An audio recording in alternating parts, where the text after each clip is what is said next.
बिस्मिल्लाहिर्रहमानिर्रहीम। अस्सलामु अलैकुम वरहमतुल्लाहि वबरकातुहू। हमारे एक भाई हैं, उन्होंने मुझसे सवाल किया है, अस्सलामु अलैकुम, आप इनको बताएं कि किरामन कातिबीन का काम क्या है। जी, कुरान में सूरत अनफ़तार है, 82 नंबर सूरत है और आयत 10 और 11 है, 10 और 11।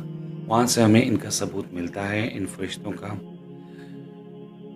व इन्ना अलैकुम लहाफ़िज़ीन किरामन कातिबीन, हालांकि तुम पर निगरान फरिश्ते मुकर्रर हैं, मुअज़्ज़िज़ लिखने वाले। जी नाज़रीन, हमारे दाईं तरफ और बाएं तरफ फरिश्ते हैं किरामन कातिबीन, जो ये लिखते हैं कि हम क्या कर रहे हैं। हालांकि अल्लाह ताला को इसकी ज़रूरत नहीं है, अल्लाह ताला को तो सब पता है।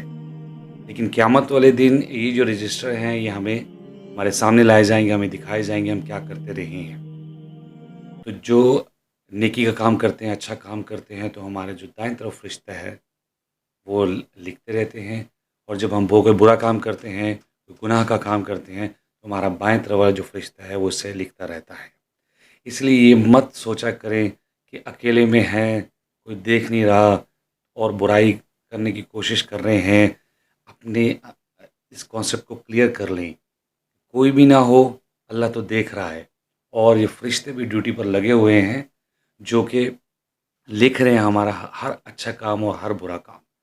लिहाजा अकेले में ख़ास तौर पर इस चीज़ का ध्यान रखें। बाहर तो बंदा समटम दिखावे के लिए भी अच्छा काम करता है। तो मैं उम्मीद करता हूँ कि आप किरामन कातिमीन जो हैं उनका वो क्या करते हैं वो आप समझ गए होंगे। हमारे राइट और लेफ़्ट पर होते हैं और हर अच्छे और बुरे काम को लिख रहे होते हैं और क़यामत के दिन ये रजिस्टर पेश किए जाएंगे इंशाअल्लाह। अस्सलामु अलैकुम वरहमतुल्लाहि वबरकातुहू।